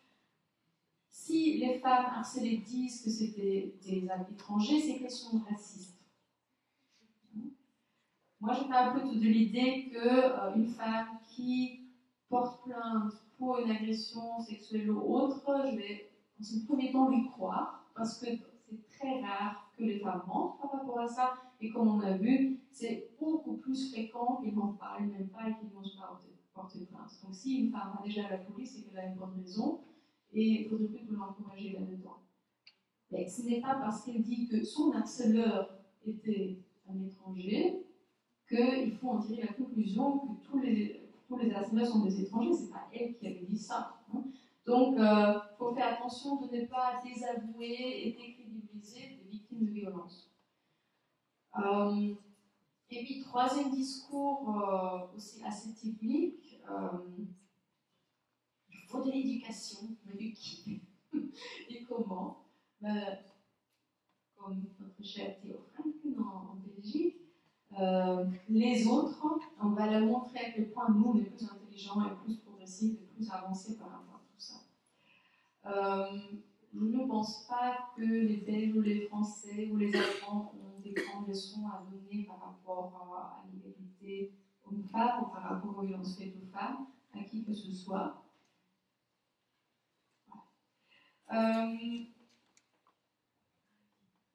Ça vous suffit comme commentaire? Si jamais les réponses ne suffisent pas, n'hésitez pas à nous rattraper à la fin pour discuter entre nous. Alors, les masculinités alternatives, comment faire ça? Alors, je dois avouer que je sais très peu de choses sur ce qui se passe en France. En Belgique, il y a des choses assez chouettes qui se passent dans les AMO, on appelle ça, c'est l'aide au milieu ouvert, c'est des centres de jeux. Où à Bruxelles, il y a plusieurs centres de jeunes qui se sont mis ensemble pour créer une boîte à outils pour des animations, pour déconstruire les stéréotypes de genre. Il y a dans d'autres pays par exemple aux Pays-Bas, ça c'est un projet assez intéressant, c'est de l'éducation par les pairs, RAI, où on forme des jeunes hommes issus de l'immigration pour animer qui ont une vingtaine d'années, pour animer des groupes d'ados issus de la même immigration par rapport à qu'est-ce que ça veut dire pour moi être un homme, comment est-ce que je fais ça, comment est-ce que je peux trouver ma place dans le monde.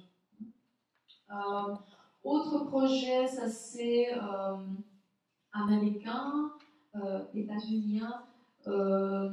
Ça c'est une campagne de sensibilisation qui a aussi déjà été appliquée dans d'autres pays, notamment l'Afrique du Sud aussi, pour rendre les hommes responsables par rapport aux agressions sexuelles. Et le slogan c'est « Ma force n'est pas pour faire mal, je ne sers pas pour faire mal ». Et il y a différents sujets d'affiches où chaque fois ils disent, il y a un homme avec son partenaire, sa partenaire qui explique ce que pour lui ça veut dire le respect dans les relations sexuelles et où est-ce que lui il met la ligne pour ne pas devenir violent. Donc c'est des campagnes qui ne sensibilisent pas seulement un problème. Donc sensibiliser ça veut dire il y a un problème et c'est pas bien. Mais sensibiliser, si ça doit être préventif en plus, on vise un changement de comportement. Et donc là, il y a pas mal de choses. Il y a aussi des programmes assez intéressants par rapport à responsabiliser des hommes témoins d'agression pour intervenir auprès des autres hommes. Parce que malheureusement, si quelqu'un agresse une femme parce qu'il y a des préjugés par rapport aux femmes, un homme qui lui dit qu'il faut arrêter, il va être beaucoup plus crédible qu'une femme qui dit la même chose. Voilà, il y a dans les pays germanophones tout un travail social spécifique avec les jeunes hommes par rapport à ces masculinités alternatives. Mais c'est clair que, oui, il y a aussi certains projets assez intéressants par rapport à la justice transformative, c'est aux États-Unis aussi, dans certaines communautés qui se voient confrontées à beaucoup de violences et discriminations policières, et où donc les victimes de violences vont hésiter 3 fois avant d'aller à la police pour porter plainte parce que ça risque de se retourner contre elles et ça risque de se retourner contre toute la communauté. Alors il y a certains projets de justice transformative où c'est la communauté qui prend en charge la situation, qui travaille avec la femme pour l'aider à surmonter la situation et qui travaille avec l'homme pour le rendre responsable de ses actes et pour l'amener à un changement. Et donc, pour moi, ça, c'est des pistes assez prometteuses, mais c'est clair que c'est très, très minoritaire. Hein. C'est pourquoi je me promène un peu dans le monde entier, parce que c'est rare, ce genre de projet. Est-ce que, justement, pour que cette sensibilisation soit forte, elle ne devrait pas se faire directement via la famille, via directement les parents, qui voudraient mieux éduquer, par exemple, leurs enfants. Ce serait bien. Justement, que ça soit déjà entré dans les bases de l'enfant et que ce n'est pas la société qui va diriger l'enfant ou la personne de bons gestes, mais justement le cadre familial. Malheureusement, ce n'est pas que la famille qui a une influence même sur les enfants en bas âge, parce que la famille, elle opère aussi dans une société. Tout simplement les questions de qui c'est qui reste à la maison quand l'enfant est malade, si ça a des retombées sur le revenu et les femmes ont des revenus déjà plus basses que les hommes, forcément ça va être la femme qui reste à la maison parce que sinon le ménage fait trop l'argent. Non mais il y a souvent pas une volonté de discriminer, mais pour une famille, elles ne s'en sortent pas autrement que par ce genre de moyens. Et donc là, il y aurait du boulot à faire aussi au niveau de la société pour permettre aux familles de mener une éducation plus égalitaire et antisexiste. Voilà. Mais le problème aussi, c'est que si moi, je n'ai jamais vécu ça dans mon éducation, comment est-ce que moi, je peux le transmettre? Ça demande beaucoup de boulot pour faire cette réflexion sur moi et pour acquérir les outils que je n'ai jamais reçus avant pour pouvoir transmettre mon. Oui, c'est bien, c'est des familles de fond, mais il faut leur donner les moyens. Alors, discrimination positive. Alors, la discrimination positive, pour ceux qui ne connaissent pas, la discrimination positive, ou action positive aussi, parfois, c'est le fait d'avantager un groupe désavantagé jusque l'égalité est atteinte. Donc ça, c'est la seule forme de discrimination qui, en Union européenne, est admise. Toutes les autres, que ce soit la discrimination directe ou indirecte, sont interdites à la loi. Moi, je suis tout à fait pour. Parce que c'est une question de justice sociale. Quand on regarde, que ce soit maintenant les droits des travailleurs et travailleuses, que ce soit les droits des femmes, les droits des groupes minorisés, racisés, etc., en Europe ou ailleurs dans le monde, les droits qu'on a, c'est parce qu'on s'est battu pour. C'est pas parce que tout d'un coup le groupe dominant a décidé d'être gentil avec nous, de nous donner quelque chose. C'est parce qu'on s'est battu pour. Et si maintenant j'ai dit ok, la discrimination est interdite, et puis je m'assois et je tourne mes doigts, mes pouces, et j'attends que ça s'arrange tout seul, je vais attendre longtemps. Donc, ça, je me rappelle encore quand j'étais à l'UNIF en Autriche, il y avait plus de 50% des diplômés qui étaient des femmes. Dans les assistants universitaires, elles étaient aussi encore la majorité. Dès le moment que c'était des emplois fixes, c'était les hommes qui avaient la majorité. Au niveau des profs fixes, je ne sais pas comment dire en français, elles avaient 3%. Et ils ont fait des calculs qui ont montré que si on continue à avancer à la même vitesse, ça allait durer 200 ans jusqu'à une pleine égalité au niveau des postes de profs d'université en Autriche.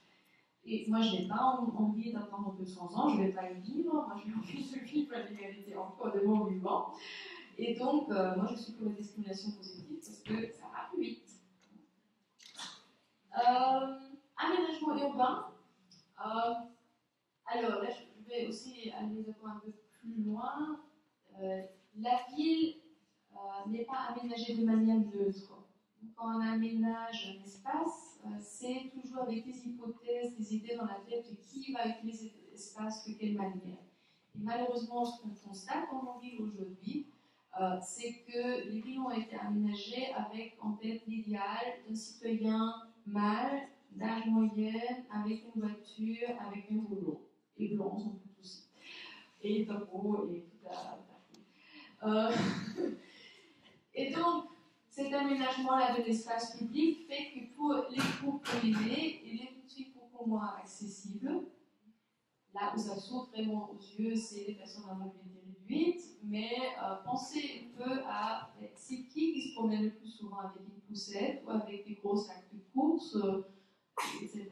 C'est malheureusement toujours pour les femmes parce que le travail ménager n'est pas distribué de manière égale. Et donc ça veut dire que si l'espace public n'est pas aménagé de manière accessible pour des personnes avec une poussette, avec un caddie, avec des gros sacs de course, etc.,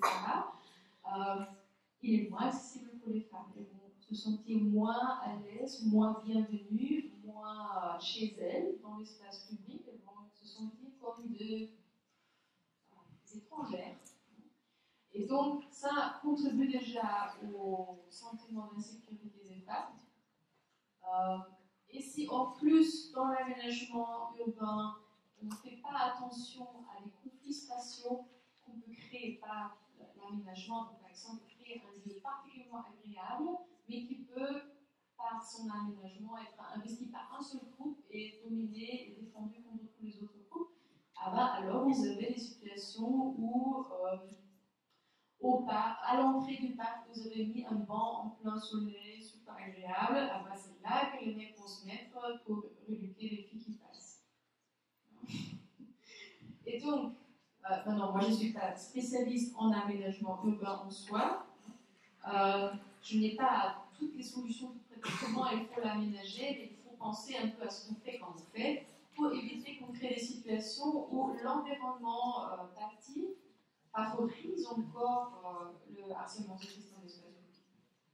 Parmi les aménagements qui ont été faits, il y a par exemple des wagons spéciaux pour les femmes pour éviter justement les accouchements, etc. dans le transport. Ça a été testé au Japon, ça a très bien marché. En Inde, ça n'a pas marché du tout parce que c'était pas respecté, etc. Où ça Japon et Inde, j'ai retenu, et d'autres pays. Je sais que ça répond. Inde.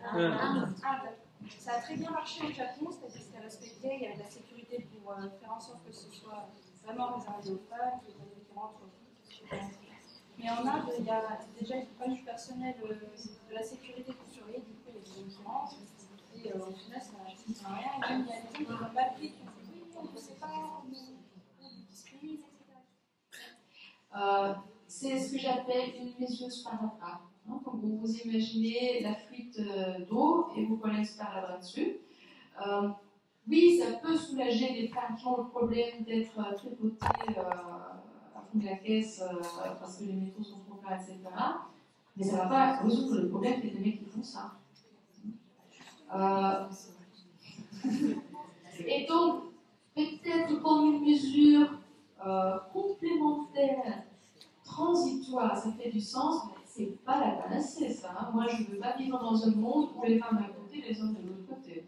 Mais du coup, en plus, ça crée un sentiment encore plus de culpabilité pour les femmes qui décident de ne pas aller dans ces wagons et qui sont dans les autres wagons et qui, au final, se font harceler. On va leur dire, mais non, mais attends, t'as un wagon exprès. Tu l'as cherché. Maintenant, si les wagons pour femmes, c'est beaucoup plus luxueux que c'est. Je veux bien faire. C'est positif. Je blague. Ça a bien marché au Japon et en Inde beaucoup moins, mais c'est pas forcément la solution partout, surtout qu'en Inde, il y a un gros problème sociétal au niveau discrimination et violence faites aux femmes. Du coup, dans une société où c'est relativement. C'est axé sur le respect de l'autre, comme le Japon, ça va encore. Par contre, si on regarde les violences faites aux femmes, ça marche beaucoup bien parce que. Si le Japon était une culture basée sur le respect de l'autre, il n'y aurait pas besoin de créer des wagons pour les femmes. Et il y a aussi ce genre de projet holistique déjà depuis des années. Ça fonctionne, oui, mais je pense que ça ne doit pas être la solution. Je ne veux pas des vecteurs pour les femmes, juste pour qu'on puisse utiliser le métro tranquille.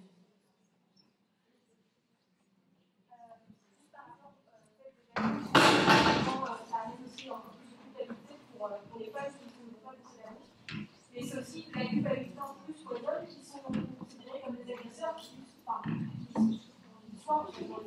c'est aussi un cas.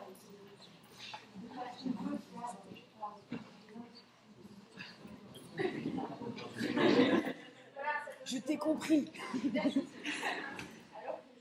Tout à fait d'accord. Pour moi, le harcèlement sexiste dans l'espace public et toutes les autres formes de violence faites aux femmes, ça concerne tout le monde parce que aussi les hommes qui ne sont pas violents, qui ne sont pas harceleurs, je ne sais pas, les gens qui sont là, qui ne harcelez pas normalement, ça vous est déjà arrivé que vous essayez de vous adresser à une femme de toute bonne volonté et elle prend peur et essaie de s'enfuir.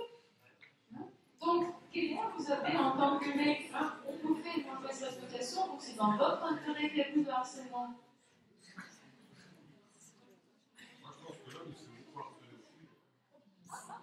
Je pense que l'homme, il s'est beaucoup harcelé. Par qui?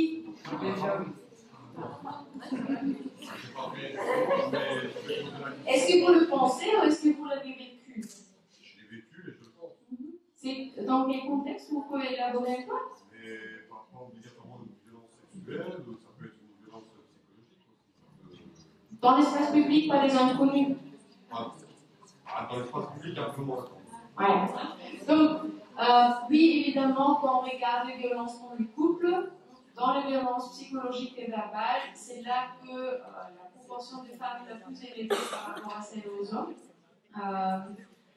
Mais il reste quand même encore en dessous de la moitié. Donc, on n'est pas des anges, on peut être violente aussi, c'est sûr. Mais comme je dis, si on est agressif envers les hommes, c'est contre la pente. Donc, c'est plus rare.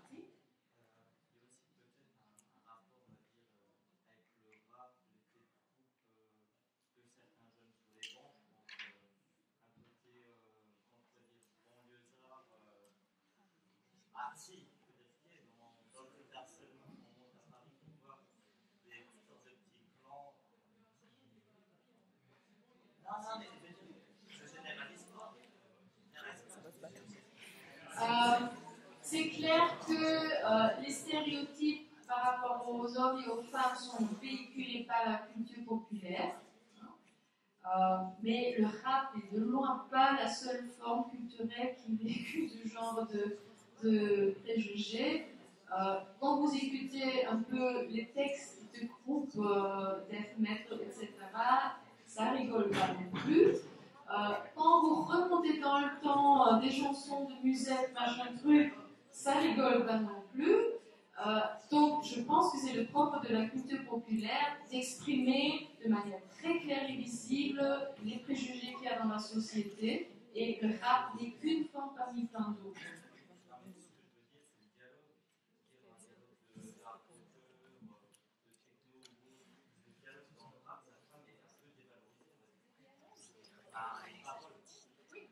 Oui, bon, dans le techno, souvent il n'y a pas de texte. Mais dans d'autres formes culturelles, comme je dis, la musette, machin, vous trouvez des textes, mais d'un sexisme.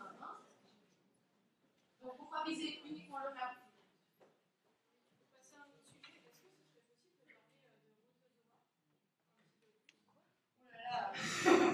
Ce n'est pas mon grand sujet de spécialité. Alors, parce qu'en plus, ce que j'ai lu sur elle, ça fait 20 ans que je l'ai lu.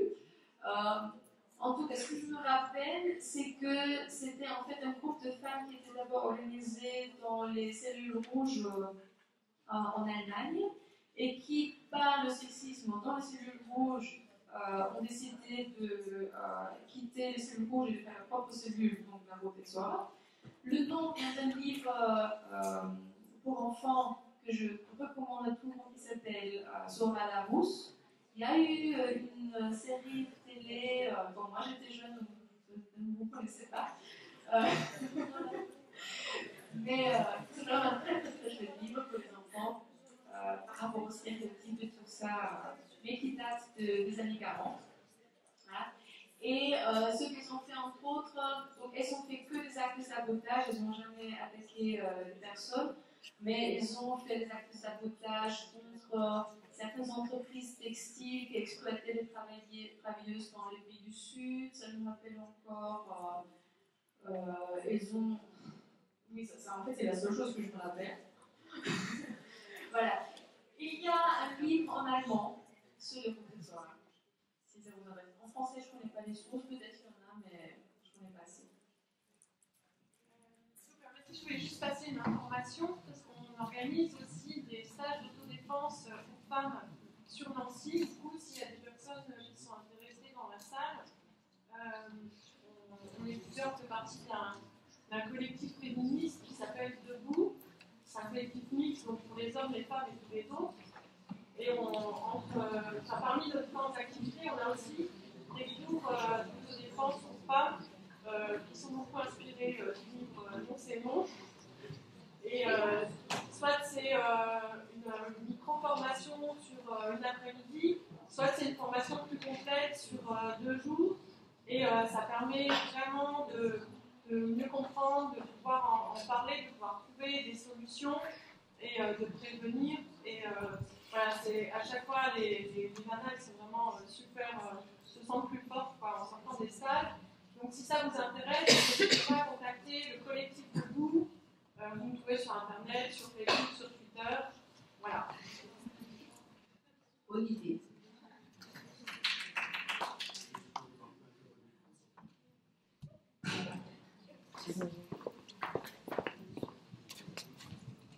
Merci, bonsoir. C'est une personne étrangère qui est devant vous, réfugié politique, pas donc des réfugiés de collègue, bien sûr.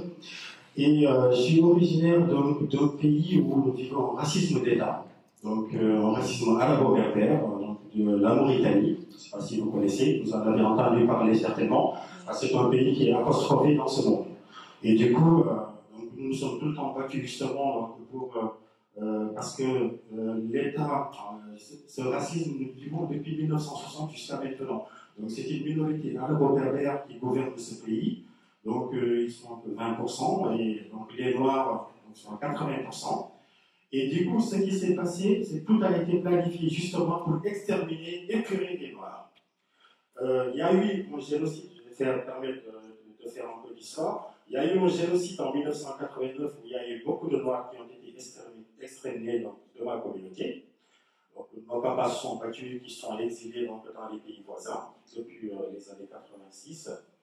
Et du coup, en 2011, il y a eu un autre génocide, le génocide biométrique. Donc, c'est de dire que nous, en tant que fils de Mauritaniens, nous ne sommes pas des Mauritaniens.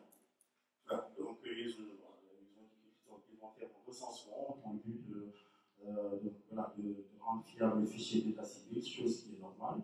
Mais en fait, à l'arrivée, c'était un génocide déguisé. Donc, il y a eu beaucoup qui ont été considérés comme étant des Mauritaniens qui sont partis. Après cela, il y a eu le génocide sexuel. Aujourd'hui, ils s'en prennent à nos femmes. Oui, exactement. Oui. Donc, il y a le génocide sexuel aujourd'hui. Donc, qu'est-ce que ça veut dire? À partir de 19h, nos mamans, nos sœurs, nos filles, nos grand-mères n'osent pas sortir dans toute la Mauritanie. Parce qu'aujourd'hui, sous forme de contrôle d'identité, elles sont violées. Nous avons déposé des plaintes au niveau du Parlement européen à Bruxelles, un peu partout dans le monde. Mais jusque-là, la communauté internationale préfère tout simplement garder ses intérêts dans ces pays parce qu'il y a du pétrole, du diamant, de l'or et du fer.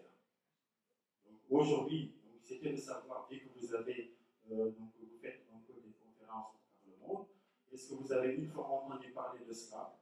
Ou bien est-ce qu'il y a quelque chose aussi que vous pouvez faire pour ce pays où les femmes souffrent aujourd'hui de viol? Il y a une communauté aussi qu'on appelle les Kharati, donc c'est des Arabes mais de couleur noire, de peau noire, qui sont considérés comme des esclaves.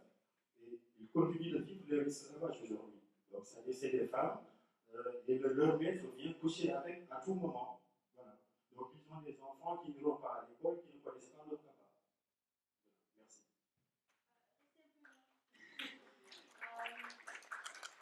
Quand vous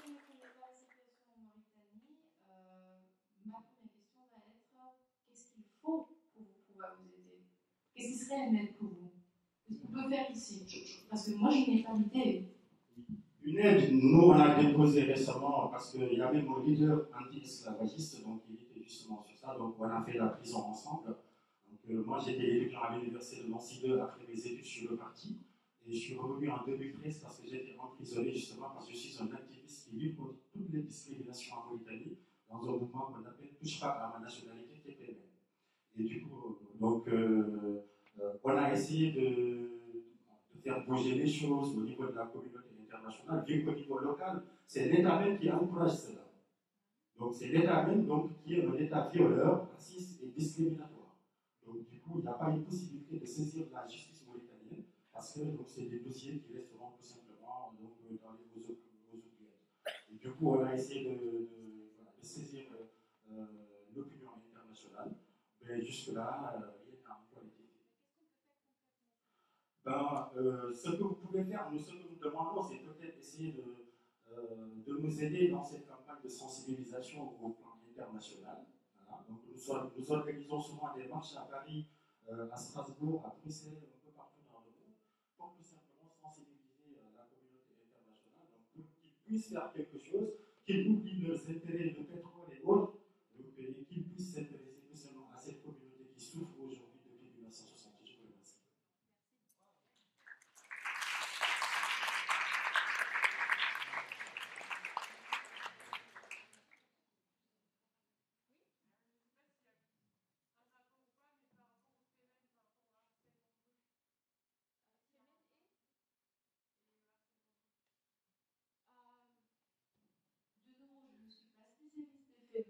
Ce que j'en sais, c'est que c'est un groupe activiste qui s'est créé en Ukraine pour protester d'un côté contre l'emprise de l'Église orthodoxe sur la politique ukrainienne et ce que ça voulait dire pour la situation des femmes en Ukraine, et de l'autre côté, qui s'est insurgé contre le fait que les femmes ukrainiennes ont été trafiquées dans l'exploitation sexuelle, dans la prostitution forcée et tout ça. Et ça a eu beaucoup de retombées au niveau international, sur quoi elles ont commencé des actions aussi sur d'autres sujets que ça. Et je dirais qu'elles connaissaient très bien leur propre situation en Ukraine, et ça a très bien marché, et c'était très légitime, et dès le moment qu'elles parlaient au nom d'autres femmes, c'était tout de suite beaucoup plus problématique. Maintenant, par rapport à harcèlement sexiste dans l'espace public, je ne suis pas au courant qu'elles auraient fait quelque chose de spécifique par rapport à ça. Mais je ne connais pas tout de ce que les femmes font, donc voilà.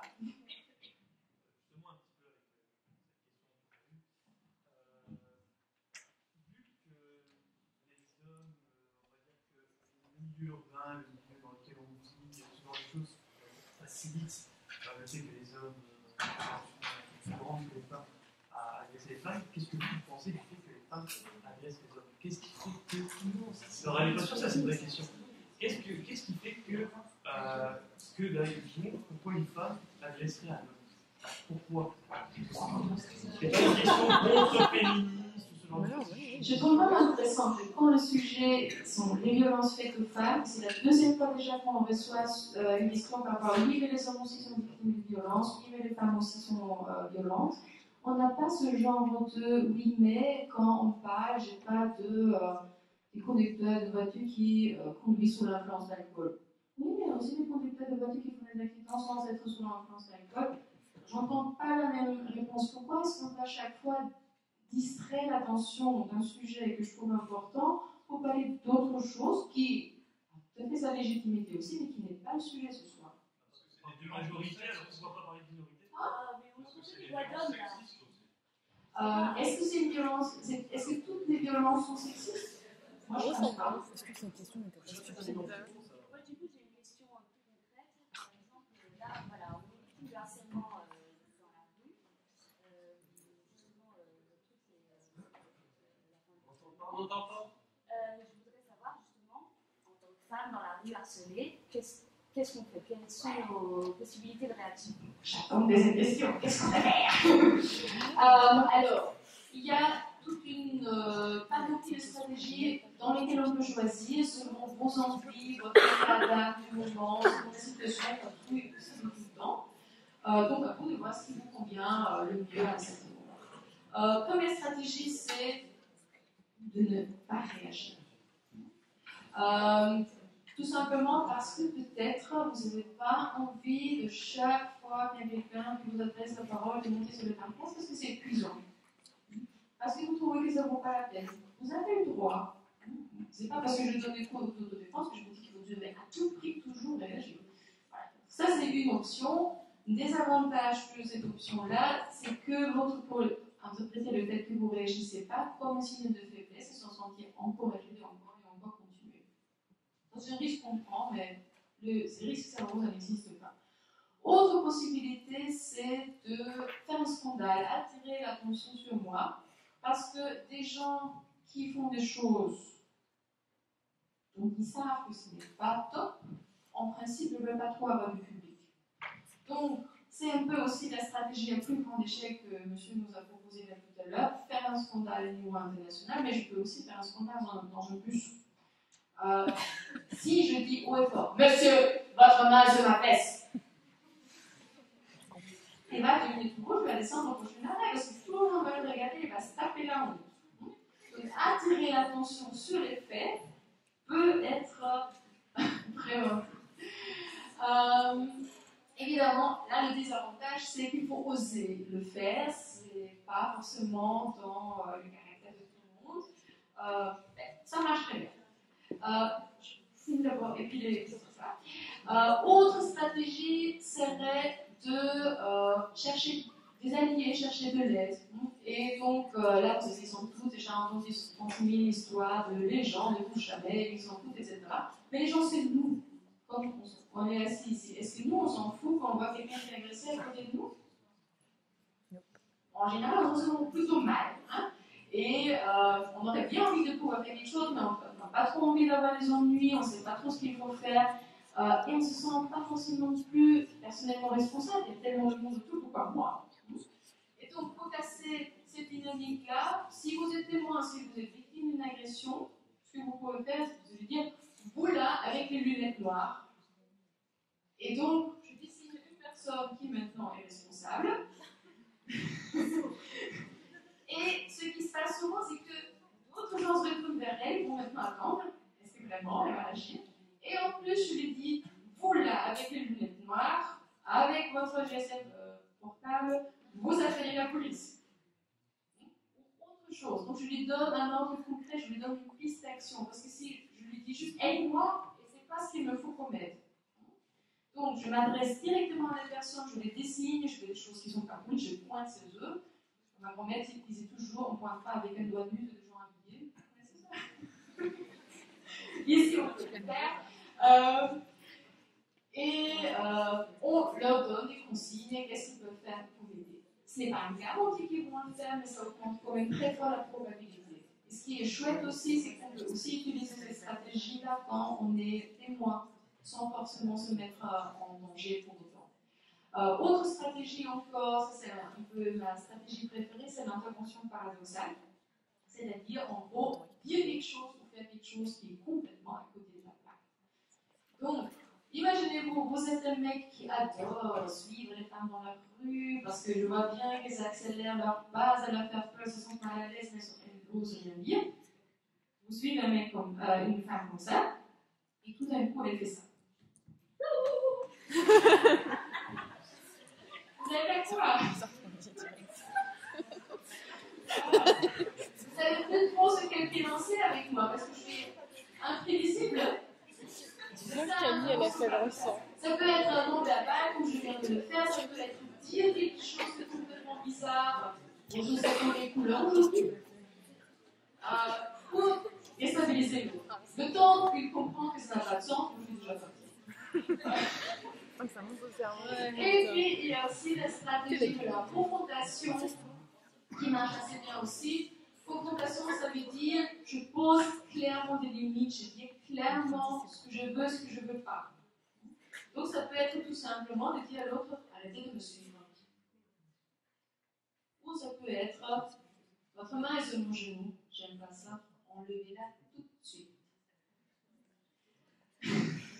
Évidemment, pour le langage, mon papa qui va avec.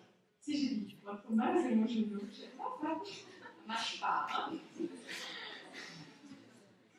Ok, donc, il y a d'autres choix de choses. On peut aussi se mettre en sécurité, se mettre près d'autres gens, faire semblant qu'on connaît les gens, etc. etc. En fait, j'ai eu une discussion en famille qui était très intéressante parce que on s'est joué à parler du harcèlement de rue avec mes frères et sœurs, avec mes parents. Et en fait, mon père, mes frères considéraient que le harcèlement de rue, c'est des choses qu'on voit à la télévision qui ne touchent absolument pas, alors que ma mère, ma sœur, moi, on a déjà pas forcément quotidiennement l'expérience, mais on a déjà été agressé, on a déjà eu traité de salope par un gars parce qu'on n'a pas voulu lui donner son 06 dans la rue, des choses comme ça. Et en fait, ils sont tombés des nues, et nous, on est tombés des nues de se rendre compte qu'eux n'étaient pas conscients de ce qu'on vivait quasiment tous les jours. Donc, comment est-ce qu'on peut améliorer ça? Les inviter tout d'abord à vous croire. Si c'est des gens qui tiennent à vous, normalement, ils sont censés vous croire quand vous racontez vos expériences. Et ça, c'est la première chose que je leur rappellerai. Mais en fait, tu dis que je mens, c'est ça. Pour les mettre un peu devant ce qu'ils sont en train de faire quand ils ne veulent pas le croire.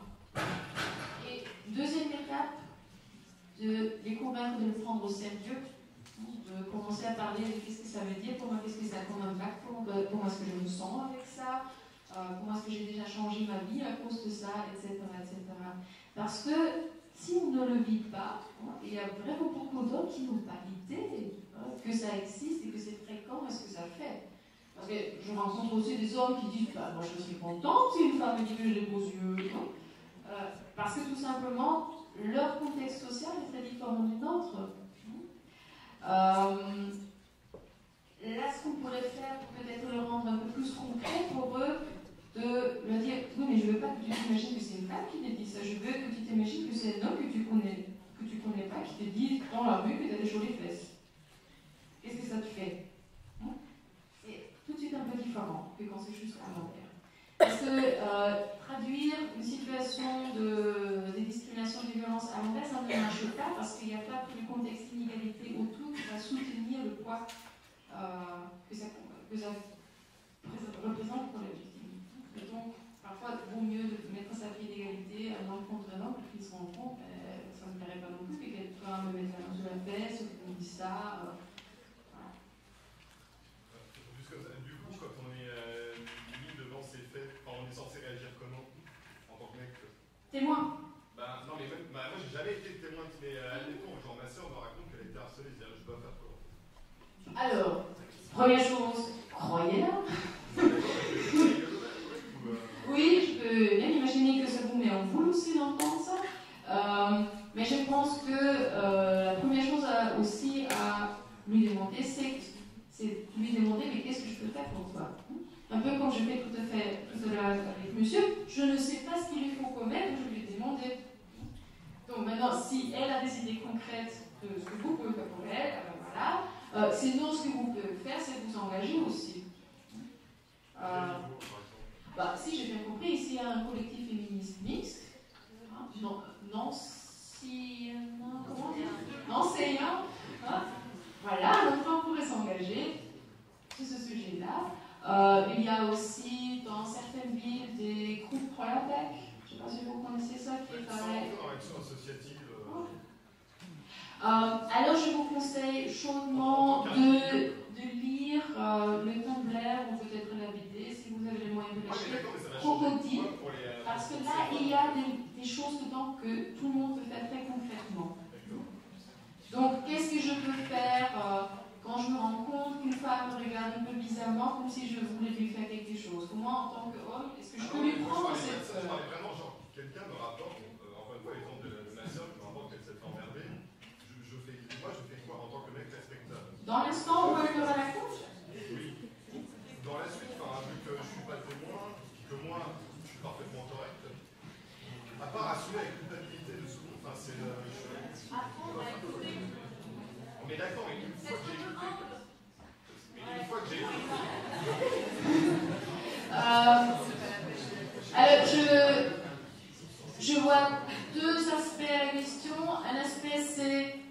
Comment est-ce que je peux soutenir ma sœur qui a vécu quelque chose de pas chouette? Donc ça c'est croire, lui demander ce qu'il lui faut et le faire.